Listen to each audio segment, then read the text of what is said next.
PKJ 스포츠 심리 연구소에서 PKJ 스포츠 심리 상담 모델을 제가 설명해 드리겠습니다.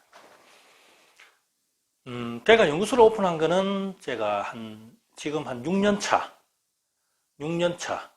저보다는 2014년도에 제가 연구소를 오픈했습니다.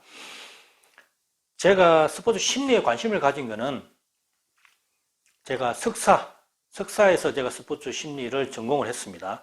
그때가 아마 2005년, 6년 정도 되겠네요. 지금으로부터 한 15년 정도의 어떤 시간이 지난 것 같네요. 그 시간 동안, 그리고 저는 선수 생활을 아마 그때 또 처음에 연구소를 오픈할 때도 선수였으며, 제가 은퇴한 지 한 지금 5년 차거든요. 그러니까 선수 생활을 하면서 연구소를 운영을 했고, 스포츠 심리를 전공을 했었습니다. 자, 그 과정에서 선수 생활할 때는 시합에 나갔을 겁니다, 아마. 그리고 공부했던 어떤 이론적인 스포츠 심리를 현장에 적용시키는, 현장에서 도움을 줄 수 있는 스포츠 심리에 대해서 저는 많은 고민을 했습니다. 이론이 현장에 다가가기 위해서는 많은 어려움이 있습니다.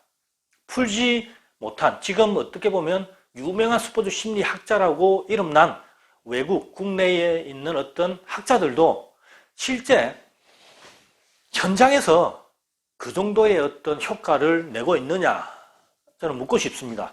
과연 그렇게 하고 있는지. 예전에 제 지인이 체면을 좀 하는 친구가 있었습니다.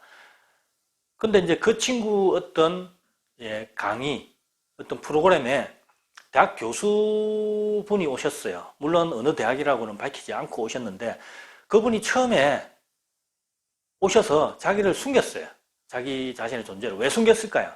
자기는 그 분야의 전문가라고 소문난 사람일 수도 있을 겁니다. 아마 정확한 건 아닙니다. 하지만 그분이 속이면서까지 와서 어떻게 보면 가장 쉽다고 하는 기초 단계의 어떤 실습도 못하는, 그러면서 자기는 이론적으로는 모든 걸 다 알 수 있다고 얘기를 했을 거라고 저는 추측합니다.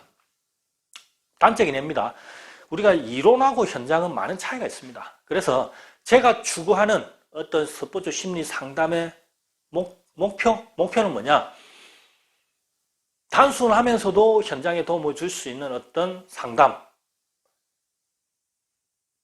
거기에 다가가기 위해서 제가 제 나름대로 지금까지 축적해온 어떤 이론과 어떤 실제 상담에서의 경험, 선수 생활하면서의 어떤 경험을 토대로 해서 모델을 한번 만들어 봤습니다. 뭐 거창하게 무슨 모델을 제가 제시한다 이렇게 말하지는 않겠습니다. 실제 임상에서, 실제 현장에서 도움을 줄 수 있겠다.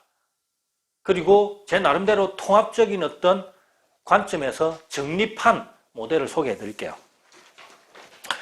크게 4단계로 나눕니다. 궁극적인 목적은 뭐냐면 비움. 공으로 만들자. 무소유. 우리 스님들이 흔히 하는 무소유. 스포츠에서도 무소유가 나와야 됩니다. 그래야지 신의 경지에 플레이를 할 수 있습니다. 첫 번째 단계에서는 제가 제시하는 게 뭐냐면, 선수하고 상담사고의 어떤 공감대가 형성이 돼야지 상담의 효과는 커진다. 그래서 라포 형성으로 제가 설정을 했습니다. 2단계에서는 뭐냐? 비움이라고 했습니다. 비움. 우리가 트라우마나 어떤 슬럼프, 그 다음에 어떤 과거의 시합에서의 충격적인 패배, 그 다음 어릴 적 어떤 안 좋은 기억들이 트라우마가 돼서 그게 스포츠 현장에서 그대로 나타날 수가 있습니다. 상황은 틀리지만 똑같은 상황이라고 인식을 하기 때문에 나타나는 어떤 반응이라고 볼 수 있는 거죠. 이런 문제점들을 없애야죠. 제거해야죠. 망각시켜야죠. 흡입해서 버려야죠. 그 작업이 2단계 비움입니다.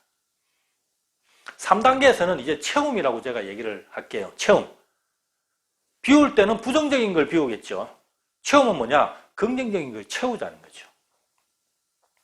그래서 인지재구성을 통해서 개발한 어떤 긍정적인 생각, 그 다음에 루틴, 그런 어떤 인지재구성을 통해서 나온 어떤 긍정적인 생각을 루틴에 포함시키고, 혼잣말도 개발해서 루틴에 포함시키고, 그 다음 잘했던 시합에서의 어떤 느낌, 생각, 어떤 혼잣말들도 루틴에 포함시키고, 예전에 잘했던 시합에서의 어떤 느낌, 경험, 환경도 루틴에 포함시켜서 그걸 채우자는 거죠.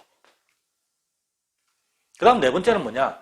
채우는 데서 끝나는 게 아니라 다시 비우자. 왜냐? 현장에서 이루어지는 어떤 플레이는 의식적인 플레이가 아닙니다. 절대로. 무의식적인 플레이. 그냥 즐기면 됩니다. 그러기 위해서는 비워야 되죠. 꽉 차 있으면 머릿속이 복잡해서 게임이 잘 못해요. 다시 비우자. 그러기 위해서는 완전히 자기 걸로 만들자.